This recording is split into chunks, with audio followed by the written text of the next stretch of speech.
من الشیطان الرجیم بسم اللہ الرحمن الرحیم وعن ابن عباس قال قال رسول اللہ صلی اللہ علیہ وسلم الحق الفرائض بأهلها فما بقي فهو لأولى رجل ذكر متفق علیہ۔ حضرت ابن عباس رضی اللہ تعالی عنہما سے روایت ہے، وہ فرماتے ہیں کہ میرے آقا جی اعلیٰ نبینا علیہ الصلوۃ والسلام نے ارشاد فرمایا، مقرر شدہ میراثی حصے، میراث کے مقرر شدہ میراثی حصے ان کے حقداروں کو دو، پھر جو بچ رہے وہ قریب ترین مردوں کو دو۔ اس روایت کو امام مسلم نے، امام بخاری نے، دونوں نے نقل کیا ہے۔ تقسیم میراث کے سلسلے میں سب سے پہلے اس بات کو ذہن نشین فرما لیں کہ آج اکثر جو ہے بچے وہ اپنے والدین سے مطالبہ کرتے ہیں، ابا جی میرا حصہ دو۔ باپ زندہ ہے اور باپ کو کہہ رہے میرا حصہ دو جی۔ بھائی میراث مرنے کے بعد بنتی ہے، زندہ کی میراث نہیں ہوتی، زندہ کی ملکیت ہوتی ہے۔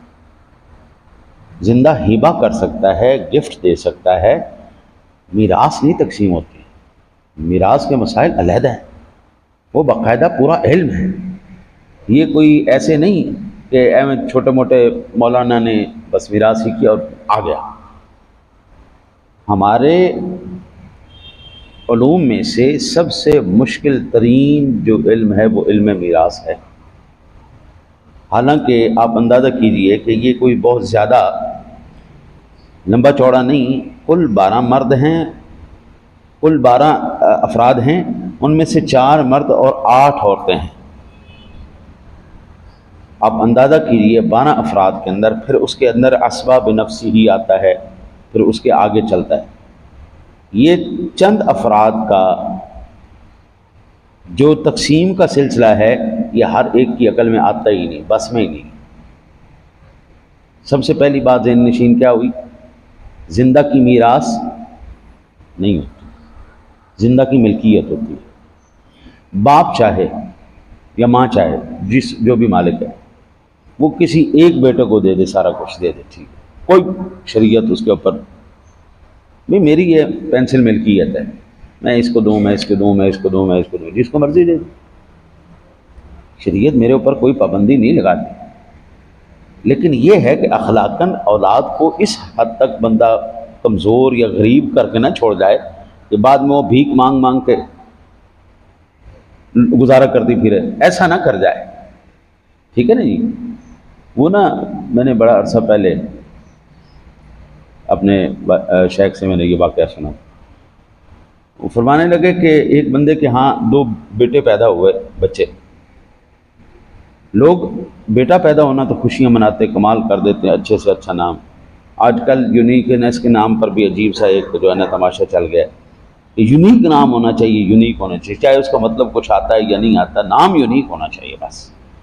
اچھا 2 بچے پیدا ہوئے، بیٹے پیدا ہوئے دونوں، ایک کا نام اس نے کتا رکھ دیا، ایک کا نام بلا رکھ دیا۔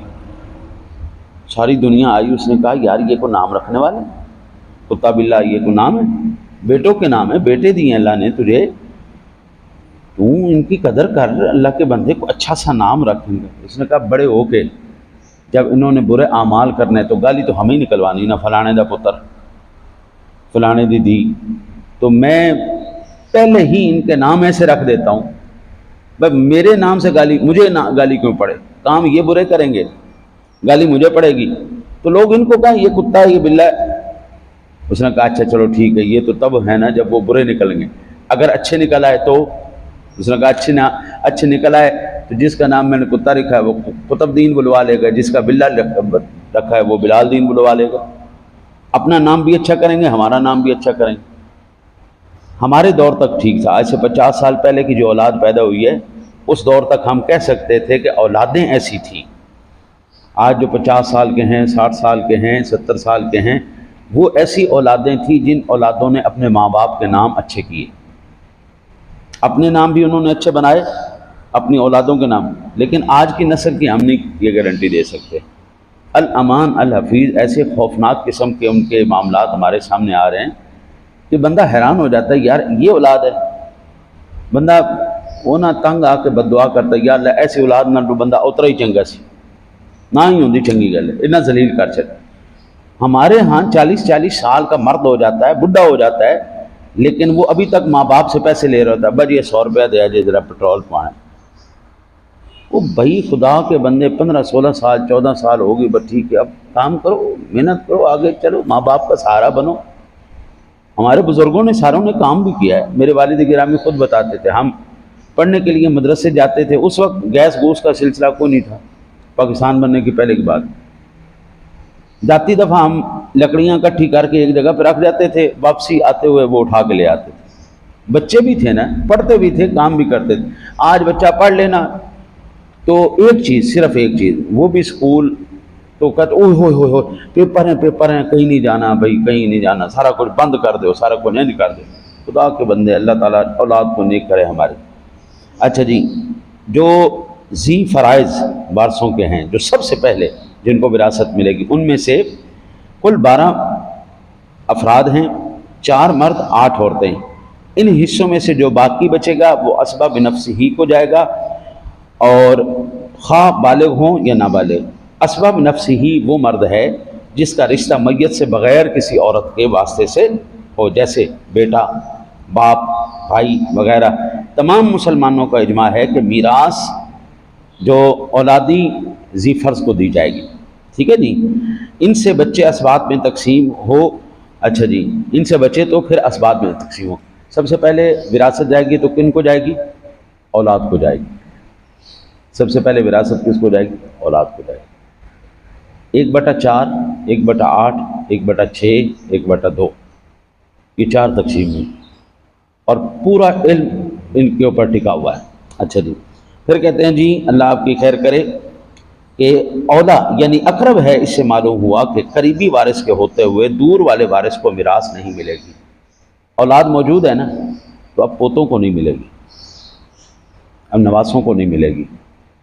اولاد موجود ہے تو بھائیوں کی اولادوں کو نہیں ملے گی، بھائیوں کو نہیں ملے گی، اولاد کو ملے گی، بیوی کو ملے گی. اچھا جی، لہذا باپ کے ہوتے ہوئے دادا محروم ہے، دادے کو نہیں ملے گی، باپ کو ملے گی. بیٹے کے ہوتے ہوئے پوتا محروم ہے، بھائی کے ہوتے ہوئے بھتیجا محروم ہے، چچا کے ہوتے ہوئے چچا زاد کی اولاد وہ محروم ہے. یہ شریعت کا قاعدہ اور کلیہ ہے، اور میرا مالک فرماتا ہے مما ترک الوالدان والاقربون، اس مال کے حصے سے بانٹو جو ماں باپ کے قریب ترین رشتہ داروں نے چھوڑا.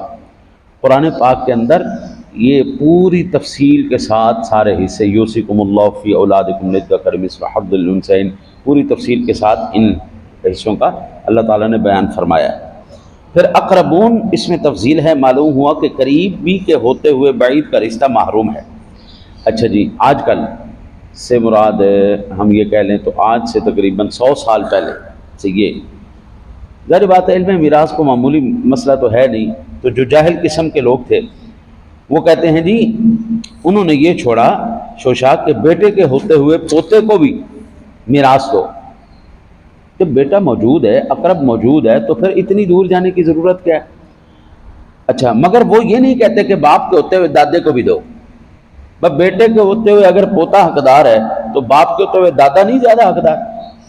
پوتا زیادہ حقدار ہے یا دادا زیادہ حقدار؟ لہذا نہ اوپر دی جائے گی نہ نیچے دی جائے گی. بیٹی کے ہوتے ہوئے یتیم نواسہ وارث ہو، ٹھیک ہے نا جی، اور بھائی چاچے کے ہوتے ہوئے ان کی یتیم اولاد بھی وارث ہو.